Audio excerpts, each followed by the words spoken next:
નમસ્કાર મિત્રો, સ્વાગત છે આપણી યુટ્યુબ ચેનલ ઉપર। જણાવી દઈએ આજના સમાચાર। તો પીએમ મોદીને જાનથી મારી નાખવાની ધમકી। દેશના પીએમ નરેન્દ્ર મોદીની જાનથી મારી નાખવાની ધમકી મળી છે। આ ધમકી સોશિયલ મીડિયા પ્લેટફોર્મ ઇન્સ્ટાગ્રામ દ્વારા આપવામાં આવી હતી। હાઈ પ્રોફાઇલ કેસ હોવાના કારણે પોલીસ વિભાગમાં ગભરાટ મચી ગયો હતો।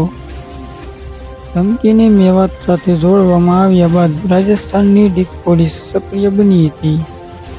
ગૃહ મંત્રાલય પાસેથી માહિતી મળ્યા બાદ ડીક પોલીસ દરોડા પાડ્યા હતા। દરોડા દરમિયાન વિભાગ લગભગ 19 શખ્સોની ધરપકડ કરવામાં આવી હતી।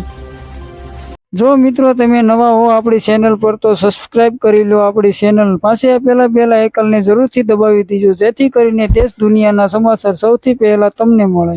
ધન્યવાદ।